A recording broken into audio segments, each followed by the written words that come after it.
Oromia Oromia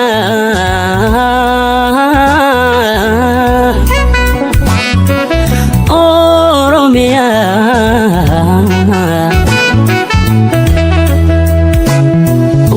Muhammadatu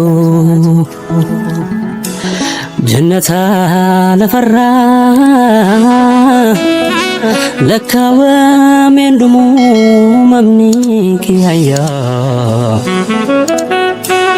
Biyato Oromia kabajamtoota hordoftoota chaanala yuutuubii Furqaa Jaarraa Ogummaa nagaan keenya bakka jirtanitti isin haa qaqqabu. Ammaan kana odeeffannoo tokkoon isin biraan ga'uuf guddeeffadhee jira.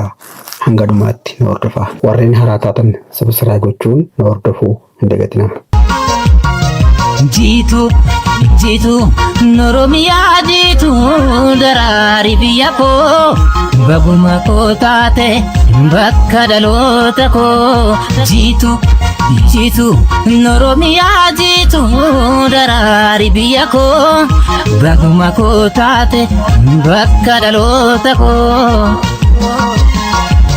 Dacheen Oromiyaa lafa miidhagduu fi jireenya dhala namaaf baay'ee mijattuu taatedha. Dacheen ishees bal'aan magariisa, gaarreen ol ka'oo, dirreewwan bal'aa fi laggeen babbareedoo bonaa fi ganna yaa'an hedduus kan qabdudha. Bakki kunis nama bohaarsuu, tasgabbii sammuu namaaf kennuu, jireenya nagaa fi gammachuu qabu namaaf uumu. Nama dinqisiisa lafti Oromiyaa bareeda magarsa Wallaggaa silaale illuurraan gaddeeme miidhagummaa isaanii ani fitume.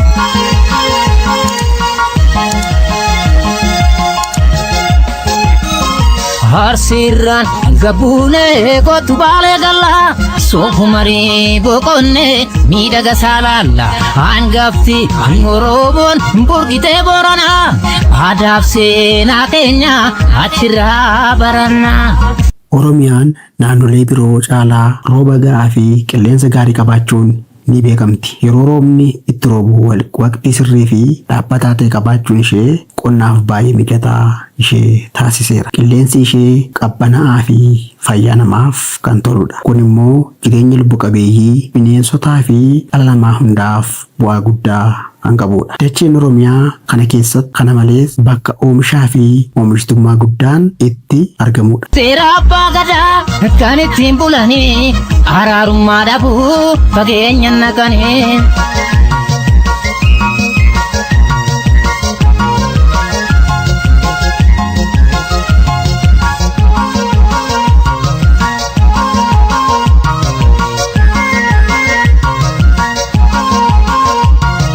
Jitu Oromiyaa jitu daraari biyya koo baguma koo taate bakka dhaloota koo. Jitu Oromiyaa jitu daraari biyya koo baga kan koo taate bakka dhaloota koo.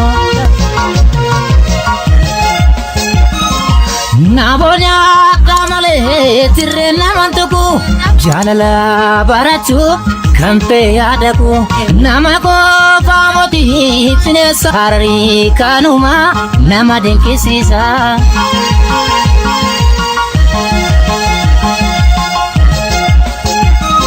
Qonnaan bultoonni ishee midhaan adda addaa kan akka qamadii, xaafii, garbuu fi bunaa ni oomishu. Akkasumas kuduraa fi muduraa hedduu oomishuun handhuura oomisha biyyaa ta'uun ishee ni beekama. Oomishni kun jireenya uummataa fooyyessuu fi dinagdee biyyaa cimsuuf shoora olaanaa qaba. Oromiyaan beeyladootaa fi bineensota bosonaa hedduu qabaachuunis ni beekamti. Hashamna manjeedu keetumaa jaalatu namaaf tola yaadu hamaan ittiin bultu bakka teenye kana maalumaaf muddamna lafa abbaa par jimma biyya bunaa yaa bareeda walloo kan kamisee martu kan beelee kuphaa igumaan argattu nakkamitti uume nisaanuma waaqni ajaa'iba walloo bareedina isaanii deemus warra baabbo teewus warra iluu kan akka shilaallee oromtitti kaallu yaa bareeda walloo kan kamisee martu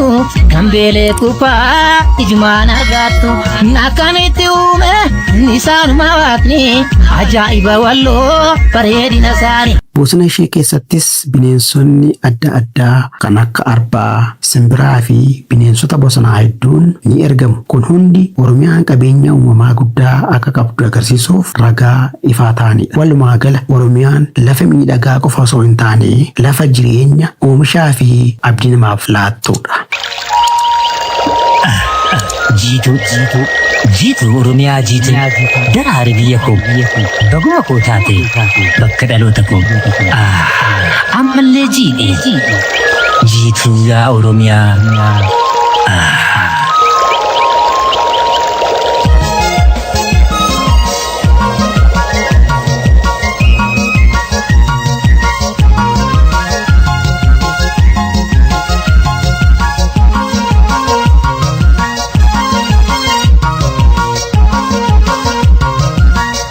Godinni Qellem Wallaggaas bakka jiruu fi jireenya dhala namaaf mijattuudha. Godinaalee 21 Oromiyaan qabdu keessaa ishee tokko ta'uun Ebile 17 bara 1998 godina Wallagga Lixaa irraa adda baatee hundoofte. Godinattiin aanaalee baadiyyaa 11 fi magaalaa sadarkaa lammaffaa baatu gandoota baadiyyaa 256, magaalota 23 kan qabduu fi Finfinnee irraas kiiloomeetira 652 fagaattee lixa Oromiyaatti godina argamtuudha. Uumamaan badhaatoo jannataa lafarraa lakkaawameen dhumuu mamni kiyyaa biyya too Oromiyaa.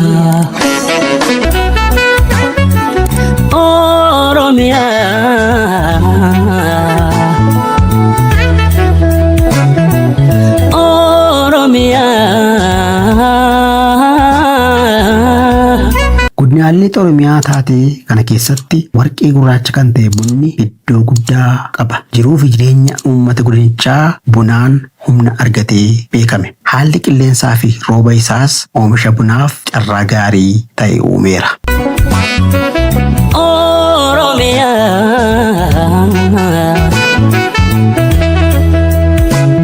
Uumamaan badhaatoo jannataa lafarraa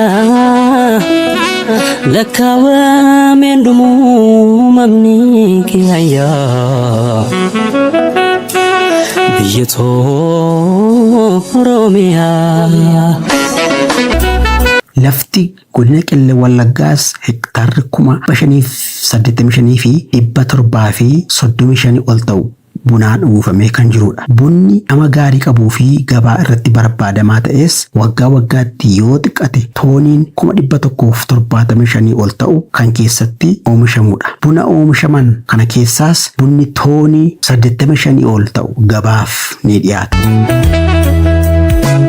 Uumamaan badhaatoo jannataa lafarraa lakkaawameen dhumuu mamni kiyyaa biyya too Oromiyaa.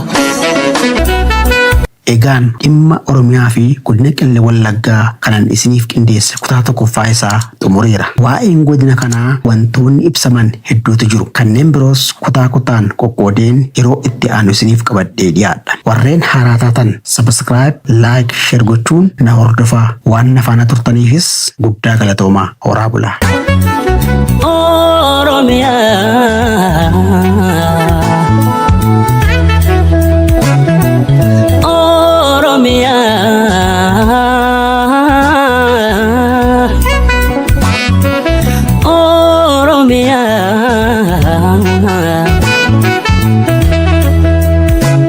Uumamaan badhaatoo jannataa lafarraa lakkaawameen dhumuu mamni kiyyaa biyya too Oromiyaa.